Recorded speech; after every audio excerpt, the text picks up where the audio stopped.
welcome everybody to another episode of Chris and Dave's Reality Cast. I am one of your hosts, Chris Phelps, and my co-host and very good friend is Mr. Dave Horrocks. Hey there, Chris, and hello to our listeners out there. Welcome to our recap of the Circle US Season 2 and episodes 12 and 13, Chris. And we're here, we're at the end. This has been a short-lived season for us, but I mean, what we'll do is we'll go through and then we'll announce what are we doing next. I guess we have to figure out what that is before we announce it, but what do you make at the start of this episode 12 where, I mean, obviously we're getting to the final, aren't we now, so we know who wins and everything. So first off, we get Mitchell. And he tries a bit of schmoozing, doesn't he? He tries to get on the good books of River and Courtney and invites them into a chat. So what did you reckon to that? You know what, Dave? It was interesting because it was so transparent. Mitchell and Courtney called it straight away, like, oh, here we go, he's coming in. But Mitchell had this trifecta, didn't he? So he had Trevor, and they were going to try and get Chloe on their side and reveal that, you know, Mitchell was adamant that Courtney was the Joker. So I think what I would say is, Mitchell was just too, like, hobnail boots, just come and kick the door in with them both. They both saw through it. But in this episode especially, I didn't find the side of River and Courtney, or Lee and Courtney, very nice. Because Lee, I'd said in the last episode what a great guy Lee was and all that. And look, it's a game. Lee was completely right to say, look, I'm here for 100K. I don't care what I'm doing. But I just felt that they were just too snipey for me in this episode. It was all nastiness. Even when Mitchell, even though I'm not saying Mitchell was not in the wrong, but he sort of laid it on the line about himself. And they were like, yeah, oh yeah, whatever. You know, and I'm like, come on, guys, you know, whatever you think, you might be desperate for the money. I'm not saying they're not, but I don't know. It left a bad taste in my mouth. And from this point on, I didn't want Lee or Courtney to win it. And I didn't want it anyway. I thought Lee was a good guy, might come second, but I was like, right, you two are bottom of the list for me now. That's interesting, that. I don't know if I saw it that way. I just felt that it was getting to crunch time, you know, and Mitchell, it was such an obvious see-through play, wasn't it? It was like, I'm going to try and get in with them. It was like so blunt. It had a postage stamp on it. And again, they probably say a lot more, or there's no doubt they say a lot more, and then it's just edited in, isn't it? So I think the stuff, I do find Courtney in particular quite snipey. I've said before, you know, once someone gets on the wrong side of him, he's like, nope, they're done. Doesn't matter what they say, you know, he's not having any of it. And I think Lee was, he was sniffing the end and sort of getting, sounds wrong. He was getting to the end and he was sniffing that 100K. Yeah. Right. And he was just like, I think more so with Lee, he's having that conversation with himself because innately he wants to believe Mitchell. So he's sort of reminding himself, it's like, look, we are getting to the end. This is where we are in the game. You know, he's trying to just keep himself in the game here. So I don't know. I think it's all fair game, to be honest. No, look, I like to say, I'm not exonerating Mitchell, but like you're right about Courtney being snipey. But I'll tell you what, Dave, you know, on these shows, they love a good sob story, don't we? We either get the letters from home, we get the different things, you know, and this thing about them with the money was like, I don't know, I can't put my finger on it because some of the stories were lumping the throat job. You're watching them like, oh my God, you know, really, really, really interesting. I mean, Lee's story was complete bullshit. I'm going to pay for my student loans and buy a car. You know what I mean? When he actually wants a pool. That was brilliant. At least he was honest. Brilliant. At least, you know what? At least he was honest. But then he just took a fucking dive, didn't he? You know, John, you know, obviously it's them two together, but he's saying we're going to take the family on a holiday. Chloe's story was so moving about her dad and his addiction charity and all that, you know, but then it just seemed to be a fucking cascade of who can give you the worst sob story. Every single person in the world, Dave, can sit down and at some point in their life, whether it's now or in the past, and tell you a tragic story about what's happened to them or someone close to them that's affected the rest of their life. We all are creations of our environment, of stuff that happens, whether it's premeditated or not. It was terrible, some of the stories. But one thing I really felt for Chloe, Dave, because she was crying and never talk about her dad. Really nice. Trevor, obviously we know it's Delisha. He going on about, Delisha, sorry, about the house, the door. I think you were right first time. Delisha, sorry, Delisha. About the house, the door. She was getting very emotional. Really, really good story. Mitchell tells his story, right? So I'm vouching for Chloe now, thinking, you know what, that's a great story. Give me a lump in the throat. Thought really nice. He says he's going to invest it in real estate, generational wealth. He does this charity thing with his friends. Like Chloe went, oh, that's fucking bullshit. And I'm like, well, you've just basically, for me, she discredited her own story by not believing Mitchell. Do you know what I mean? Like it's. I know she don't know. She obviously thought he was a catfish, but I just felt, well, they still don't know you're not a catfish, and I don't know it. And then obviously Courtney was talking about his stepdad, and he obviously had a serious illness and that was really sad. But I don't know. There was something off slightly about some of the things in that. I don't know. I wonder if I write these notes, if you'll just say anything. Because I've got nothing left to say to that now, because you've just fucking read all my notes out. So I don't know. You know what? You might be right there with Chloe. I just don't know, because she I didn't think of the hypocrisy until you just said it there, to be honest. The fact that she's given a sob story. She knows it's true. It certainly came across authentic. But you get a similar kind of sob story from Mitchell, and you're right. She's like, that's bullshit. Whereas she doesn't know, does she? No. And we don't know either. No, we don't. So yeah, I don't know. I just saw it as being another part of the game where they're trying to come up with something that's going to pull on the heartstrings of everyone else and think, oh, you know what, if I don't win it, I want this person to win it.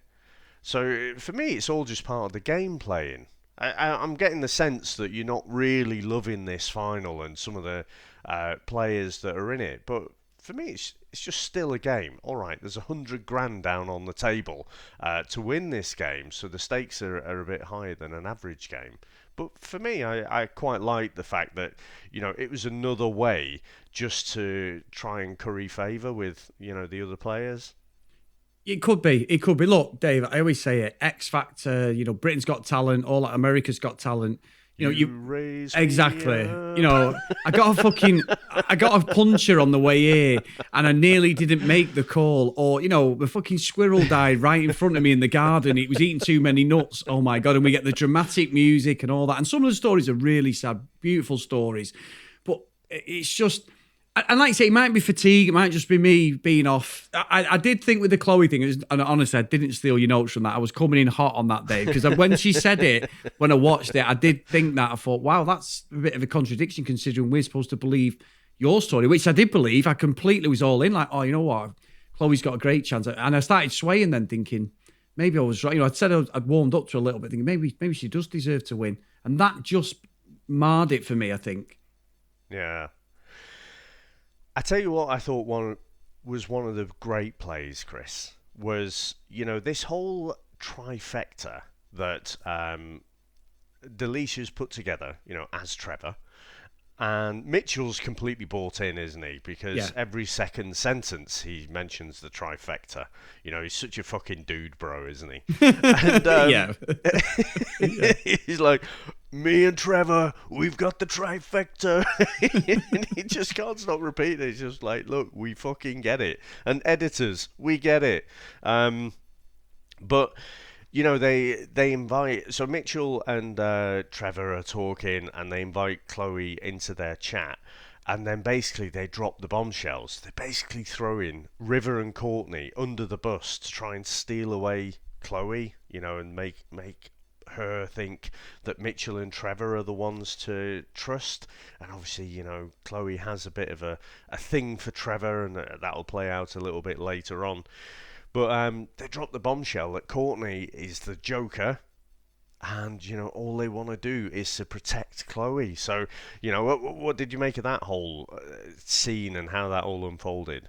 I think with that, Dave, that I really warmed to Delisa. I really did. I have done over the last few episodes. Trevor, even though she's a catfish, I really think that out of everyone, she was the most genuine, and I was completely all for her. I had my little pom poms there and everything. Like I wanted her to win and stuff.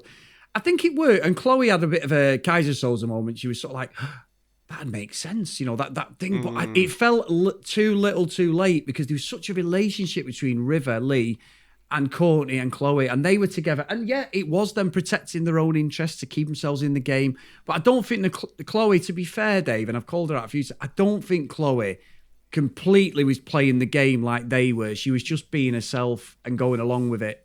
She's aware of what the game's about, and that. I am backtracking slightly on her. I do think that her intentions were quite genuine now. She seems quite authentic. Yeah. And also she just seems quite intuitive. I think I said in the last episode, obviously she's not going to Harvard, is she, or Oxford or Cambridge, but she does she gets the subtext of what people are talking about, and seems quite intuitive, and quite often she gets it on the money, because really, Trevor and Mitchell put together a very convincing argument there, didn't they, that basically River and Courtney are thick as thieves and they're just using Chloe. And the fact that they said, in fact, when they said about Courtney being the Joker, and Courtney had essentially said, "Don't trust Chloe," you can see that hurt, because she really thinks you've got the Kardashians, they call themselves, don't they? Yeah. And so she's really trusting of River and Courtney. So that really hurt her when she basically found out she'd been thrown under the bus by Courtney. But of course, Courtney was playing as Emily, wasn't he? So in Courtney's mind, he wasn't throwing Chloe under the bus because that's what Courtney wanted. He was acting as if he was Emily to throw Emily under the bus. Yeah. Dave, and I think you're right. You're right with what you said about the gameplay stuff. It's very clever and very intuitive to do that, and very knowledgeable of the circle as a game. I think Courtney had it there. It was in his hands, Dave, and then it just seemed the last few episodes to fall slightly. So no, honestly, I do think the last two episodes were very clever, and very psychologically as well. If you look at it from a human case study, it's perfectly how it goes. How that money, that life-changing money, you're trying not to blink to show that you really want it, but you do. And I think the one that I have respect for, even though I said I've gone off a bit, is Lee. In fact, he's buying a fucking pool is brilliant, Dave. See, I love that honesty. I do. The fact that he said to the cameras, like, "Yeah, I just want a pool, to be honest, but oh yeah, I want to do this, that, and pay off my student loans." Like, you fucking, I just loved it, to be honest. I was the opposite. Yeah, brilliant. It's brilliant. And look, as we go on, Dave, I mean, we get the messages from home, don't we? And you've got Lee, we meet Lee's partner and his mum, and he's like, "I love that man so much." And really, his southern accent come out more and more, Lee, when he saw his mum and his partner. That was really nice. Mitchell, I told you about his mum and brother, Dave, didn't his brother looks like him as well, just a couple of years older. Yeah. They were all talking and that. And then, was it his grandma? I think it must have been his grandma once it was there. I'm assuming it was his grandma. She was there. That was really nice. He was, screaming and shouting and stuff, which was really good. And then Lisa, she got her family, didn't she?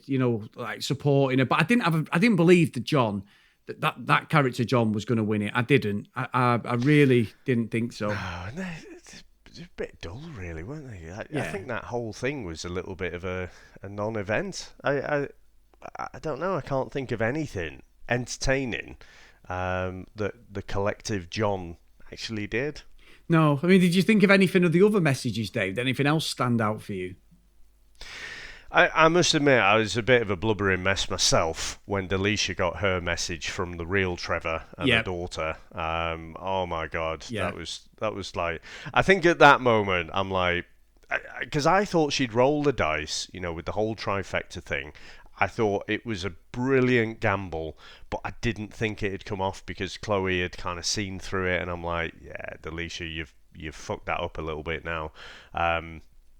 But at this moment, I was like, yeah, I'd be okay if you won it. No, you know what, Dave? And I'm so glad you said that because I was fucking. I thought Chloe's was nice though, with a mum and a brother and a brother. Yeah, just double of her, Dave. A brother was absolute double of her, but he just didn't have long hair. He was sat in the middle, wasn't he? But he was. That was a nice message, to be fair. But Trevor, it's a very confusing thing, isn't it? Yeah, big time. Because Chloe's a good-looking woman, and it's like, that's a dude. Well, I've got a story for you, Dave. A very quick story. Go on. One of my closest friends from childhood, who's a friend of mine with brothers, he's like so distinctive. The genes in his family, they all look like the mum. And the dad, great guy, the dad, I've known him since he was a kid, lovely guy, but they're not together, the mum and dad, stopped years ago. But his sister is my mate, exactly the same with a wig on, Dave. Like, I mean, you know, and he knows it himself, right? But then one of my mates got with him, was like going, she's stunning. Oh, yeah, she's stunning. And we were all like, so do you fancy? And he's actually called Dave as well. There's no lie. They're going, so you fancy Dave as well? Me, and it's not you. Way, no, it's not you. and everyone's like, so you fancy Dave as well, then, do you? And you're like being stupid like we do, like lads. Yeah. And it went on for years. Like, no. And he's not with her now. But it was one of them things like, you've never seen a brother and sister so alike, Dave. And she, you know, she and not like Dave, he was masking look or anything like that, but they just look exactly the same, and you would see it, you go, you can tell you used to brother and sister. Are you twins? That's how much they look alike. So yeah, so that's where I think with the Chloe thing, her and her brother were just spit of each other, absolute double. Yeah. You know what I just realised, Chris, as you were talking there, I didn't do the usual intro, did I? I said I was going to announce, you know, some country where we seem to be quite popular at the time of recording. So, you know, Chris, today, while we're recording, we are the 22nd most popular podcast for the TV reviews category in, drumroll, Denmark. Our Scandinavian fans, Dave. Thank you, everyone. That's amazing. It's mad, that, isn't it? I don't know if I told you this, but years ago, obviously when I lived up in Manchester, I was on a project across in Denmark. So I used to fly across on a Sunday night, and I didn't realise up until that time, but obviously, you know, in Scandinavia, just generally the beer is really expensive. And they used to get a lot of them had come on, you know, like cheap beer, like booze holidays. So, you know, they'd come across in Manchester and, you know, get tanked up at the weekend and then fly back on Sunday night. So you got this combination of like business people flying out and then also these pissed up Danes. And I just remember one in particular where there was a group of Danish lads and they were coming along, you know, like the Travelator.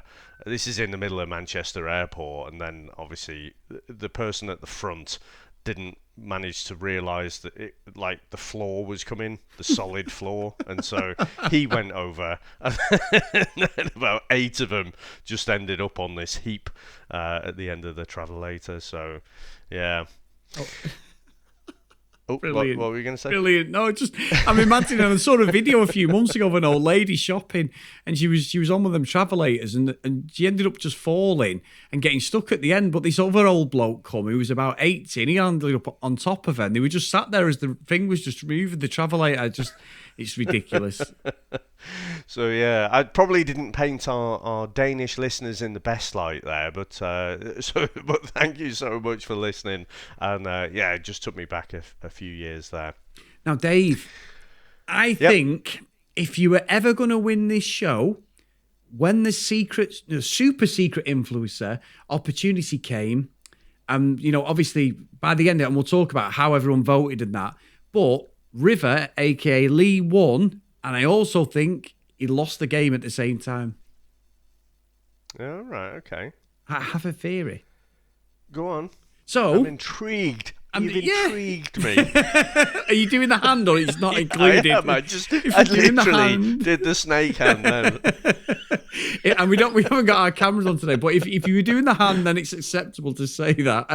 So obviously, well, at this point, I thought, so I'm slightly backtracking, but at this point, I thought that Lee River had actually lost the game for himself. So everybody voted. It came up saying you are the secret influencer. Super influencer. We didn't know the results, so everyone was voting who should get it. But they didn't tell the contestants until at the end, and they said, and also, you will not know who that is, but then whoever's the secret influencer, which became Lee, had to go face to face. Now, in my head at this point, so we're in like the last episode. In my head, Chloe was winning this, even though I wanted Delisa to win it. Dave, Chloe was in it, and I think he bottled it by going to pick Mitchell. I think Mitchell was never going to win it, and I felt that was purely to please Courtney. And Lee at that point had no chance of winning it. It didn't matter when we get to the result, but I think if he had a chance, if it was me, he should have wiped out Chloe or Trevor. Well, obviously, in hindsight, he definitely should have wiped out Trevor. I don't know, because you had the trifecta, didn't you? So, yeah, so if he'd have got rid of Trevor, I can't help but think of your Fox chicken and seed thing on the Office podcast that we did. So I'm thinking there's a flaw somewhere in your logic here, but I can't see it right now, like I could with the old chicken seed. Do you remember that? That was brilliant. I have a theory. And he's like, no, Chris, you got it wrong. I was like, yeah, oh, yeah. You said the thing that Gareth said. Yeah, basically. No, but do you understand what I mean? If you were going to win it, you take out who you feel are the two strongest. Yeah, but he doesn't know, does he? He doesn't know, so we'll never know ultimately. No, because I guess they'd cast their votes, hadn't they? Or they cast the votes before there was a rating. Didn't. So what I was getting at, sorry to interrupt, was read the board. Chloe and Trevor, top two most of the times on every. Chloe especially was top of the tree. There's your winner at that point. That's what I would have gone for, one of them two if I was in it, Dave. I have to say, I think you've probably got a point there. For a lot of these choices that they make, I do think you'd mentioned right at the top of this series that they seem quite polished. They seem to really know the game, and they're playing it well. Whereas in the first season they didn't know the game as well, so made mistakes and what have you. I think you might be right there at the end, but I have been impressed by the gameplay of most of them, to be honest. The ones that are left. But yeah, I can go with that. Yeah, he had a free pass to get rid of anyone, and yeah, he could have got rid of some of the competition there. Yeah. Just imagine. But I think he's been honest. You're saying about Lee being a bit deceitful. But actually, I think he was just genuinely trying to get rid of the player he felt, he had the least amount of the connection with. So I think that was quite an authentic choice. Whereas if he was being a bit more, bit more of a game player, I agree he should have got rid of Chloe or Trevor. You know me, Dave. I would have been as devious as that. To be honest, it'd have been right. See ya on your way. Yeah. No, very good, Chris. But I mean, what do you reckon to when Lee actually met up with Mitchell? Dave, Mitchell said straight away, "You made the right call." Didn't he? He started laughing. Yeah. He was gutted. I did like that. And Lee was like, "What a handsome man!" Like, wow. And he is a good-looking guy, Dave. And I've seen stuff yeah. afterwards, and he's not got his beard now, and he's even more handsome. So, he sat there going, what the hell happened to me? Like, where was my genetic genes? I look at my dad's big nose and think, you bastard, that's where I got my fucking genes from. But no, he is a great-looking guy, and his family as well. And I think what he said to Lee was right. I would have done the same. And he explained the situation, what they were trying to do. So I think it works right. And Dave, you could be right. It was just my hindsight of knowing, and I didn't know who was winning. At that point, Chloe was gone. So I think the great conversation, Lee and Mitchell come across as two really nice people when they were talking, to be fair. Yeah. No, I was pleasantly surprised. I thought Mitchell might turn a little bit. I thought he might, get a bit nasty about it, because in the previous episode that we discussed, he was a bit put out, wasn't he? He came like bottom or top. He won a couple of the awards that you don't want to win, like biggest ass kisser and stuff like that. He seemed like really put out, and I thought he might get a bit nasty, but no, it was a really nice kind of conversation there, and I loved the fact that Mitchell first asked Lee, well,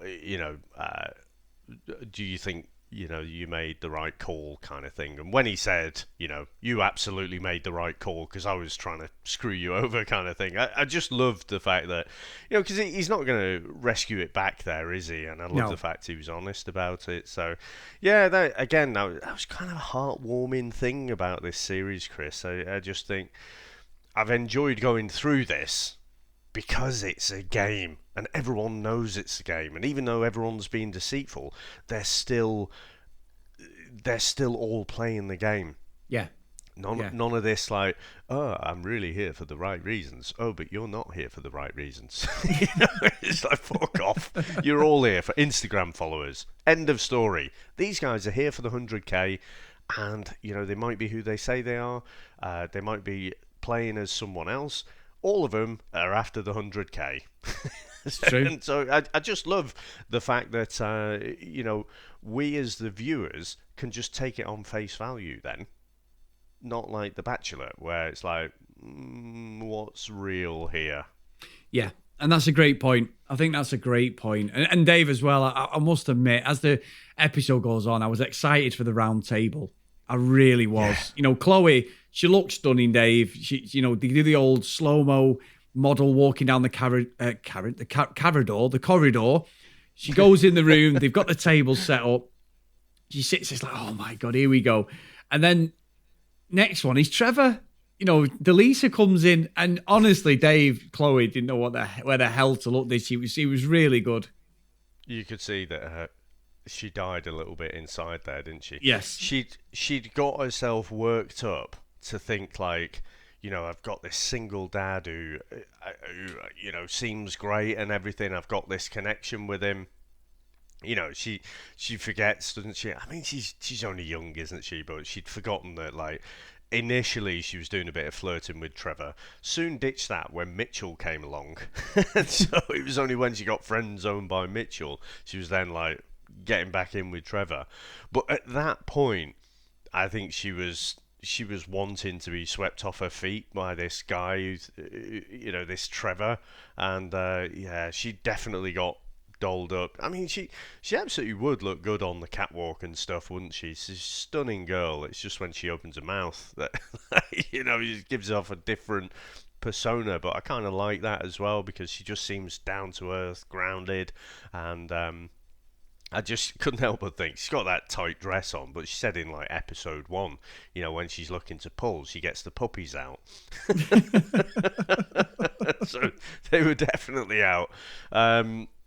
So yeah, it was entertaining, but you could tell, I think, Chloe was definitely a bit wounded there that Trevor wasn't real, and well, she was. But even worse, Chris, it's not only this woman Delisha, but Trevor, the object of Chloe's affections, is her husband.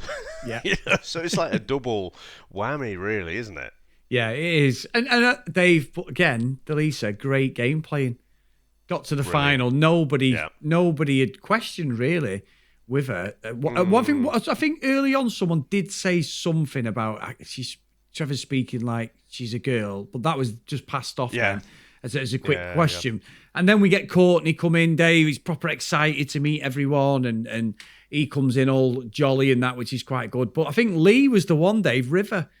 Because I can't believe nobody didn't pick up on River. And straight away, they were like, oh, hello. You know, and it was all nice. Everyone was dead nice, but...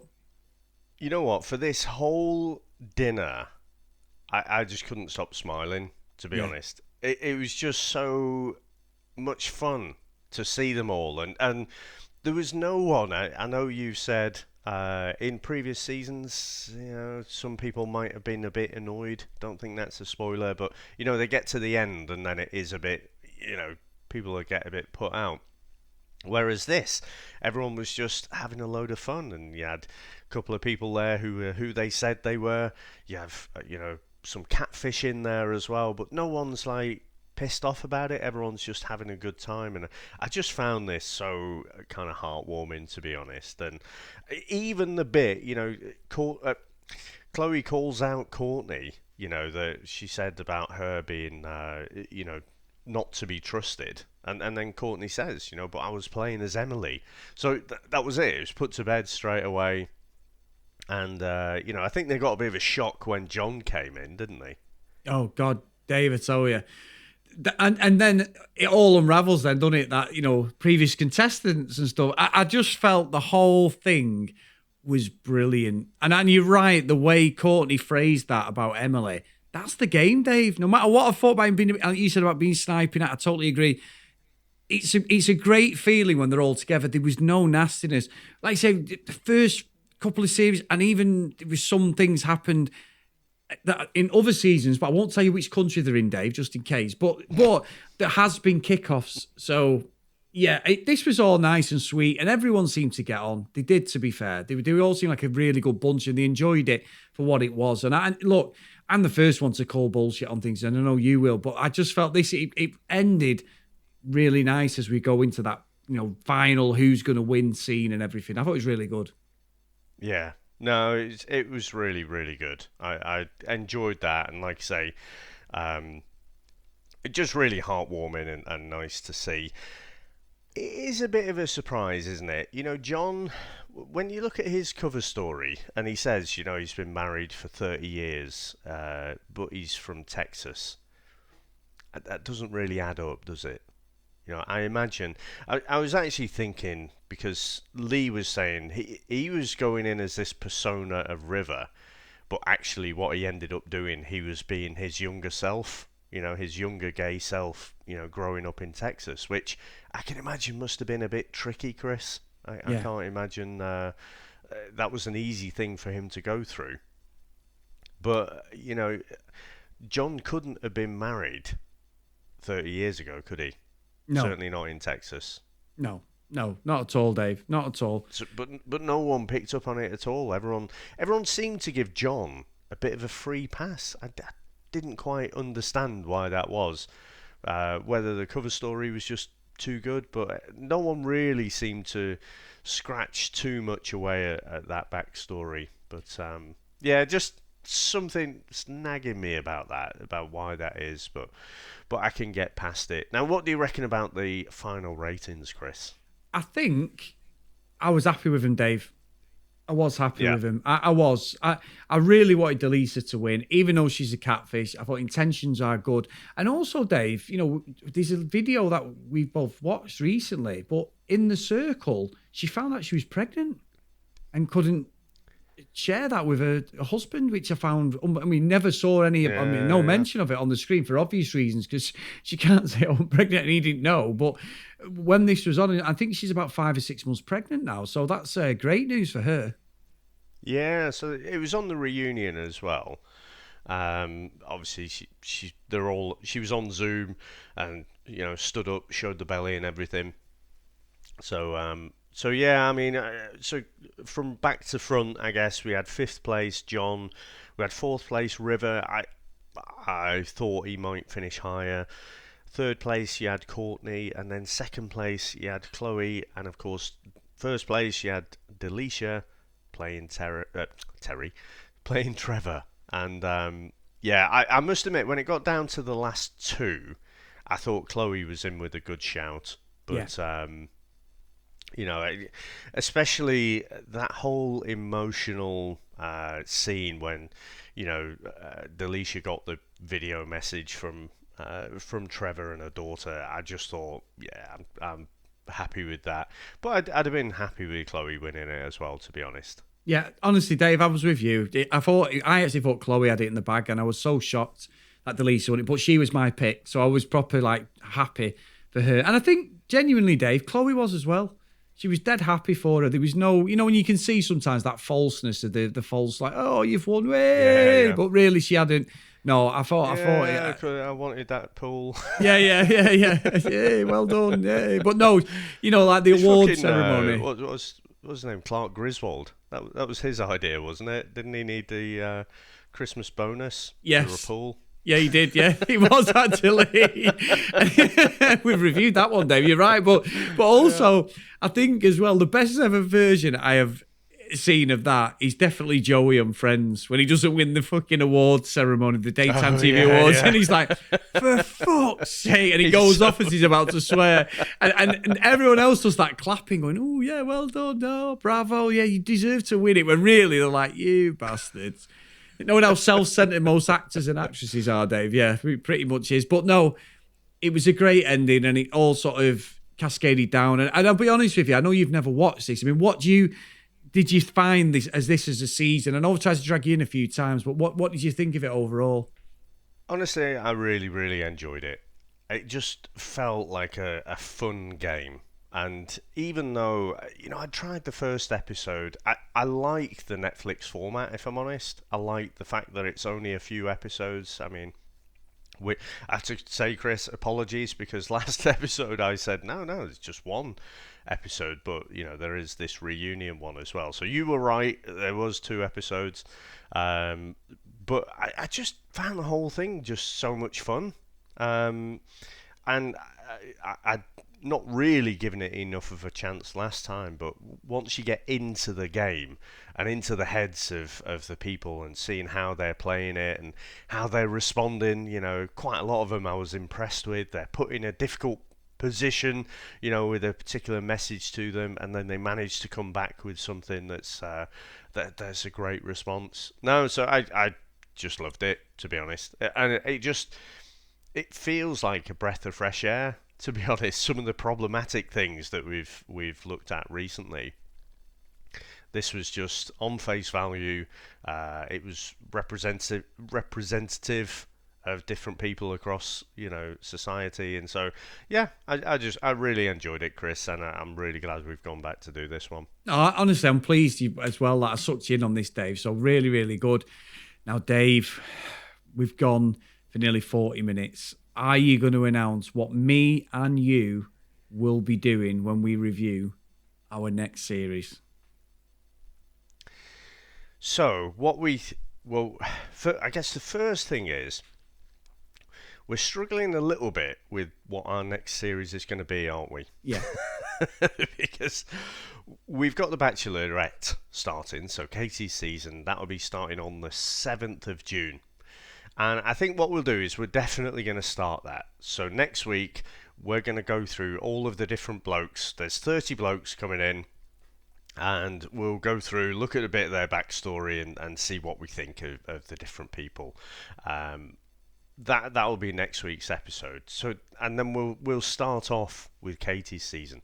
But then in July, Chris, we've got the UK Love Island and the US Love Island starting as well. So running the 2 Love Islands, so that it's a daily show, isn't it? We did this a couple of years ago, and it nearly killed us. Yep. Because it's the watching. It's the relentless watching, recording, editing, publishing and whatever. So at the end of it, we just said, let's never do this again. We definitely can't do 3 concurrent shows. So, Bachelorette and the 2 Love Islands. So we need to figure out how we're going to do this. What it might be is we might start off the Bachelorette, go with one of the Love Island series, and then kind of dip in and out at the other one. But I mean, let us know on email if you've got an opinion on that. If you want us to go one way or the other, because we're literally just right now we're just not sure. Yeah, but no. But what we have said, something that is that is more cast iron, is that obviously been in lockdown for over a year in the UK, and I know a lot of people across the globe had different situations as well. But it's been a disruption to our whole lives. So what I said is, coming up to the summer, we're going to get into shape. Now, this certainly won't be Rocky 3 running down the beach, Apollo Creed and Rocky style, but probably set the target a little bit lower than that. But what we're going to do is we're going to weigh ourselves, baseline ourselves, and try and lose a couple of points on our percentage body fat, aren't we, Chris? Oh yes, Dave, and I know that I have put I probably put about a stone and a half on. I think, yeah, I think I may have lost about half a stone over the last 3 or 4 months because I've become more active. Because we both train and everything. That's the thing, but because we're not doing the day-to-day stuff where you're just mulling around offices and moving, and I have a manual job as well, so you're doing lifting stuff as well and things like that. There is a thing, and as we get older, Dave, I'm making every excuse under the sun to try and justify this. But basically, we are fucking going full on, making a comeback for this summer. We both want to get into them David Hasselhoff shorts, don't we, Dave? So we need to do it. I need to do it. Not the same time. No, definitely not the same pair. But I am a trained personal trainer, Dave. Not that you would know it looking at me at the moment, but I will be using all my guile and knowledge to try. But it's not a competition. We're both going to be encouraging each other. It's not like, I've done this or you've done that. We are gonna. There's a friendly bit of competition, but more than anything, we're going to be supporting each other. And if anybody out there wants to come along for the journey, and for whatever show we do, we're going to be accountable and measure our weight and all that. And that's all we're going to do is just say we've lost a couple of pounds. If you don't want to tell us your weight, you don't have to. But if you want to come on that journey with us of clean living and stuff like that, then let's do it. I know sometimes when you watch these shows, you do need a fucking sugar intake and alcohol because you think, what am I doing with my life? Maybe we should watch it while we're on the bikes and stuff, Dave, and doing a little bit of something else. But whatever happens, if you want to come on the journey with us, guys, please get in contact with us as always. Yeah, and so, I've got a little spreadsheet now, so if anyone wanted to, send us in, like Chris says, come on that journey with us. It's just a bit of fun. We figure, we'll spur each other along a little bit, and like I say, just a bit of fun. Yeah, we've probably finished talking about the reality TV stuff now, by the way, so if you're not interested at all, you can probably stop here. But shall I run through our baseline, Let's figures, do it, Chris? Let's do it. Yeah, okay, so in the red corner, right, we have Chris Phelps. He is 6'2", which is 74 centimeters tall, and he weighs currently 237 pounds. Now that is a BMI, so body mass index rating of 237 pounds. I just read that bit. That is a BMI of 30.4. Now, in order to reduce that BMI by 2.1. Chris has got to get down to 221 pounds, so losing 16 pounds.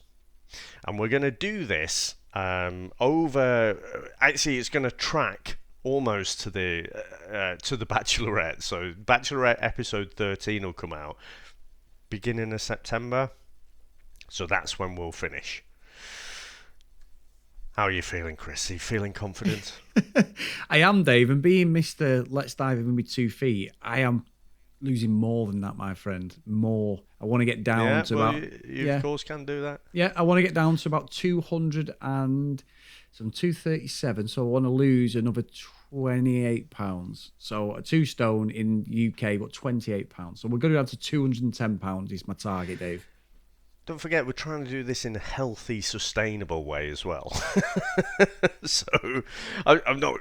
Look, if you blow your target out of the water, that's brilliant. Right, in the blue corner. Fuck, why did I do that? I fucking hate blue.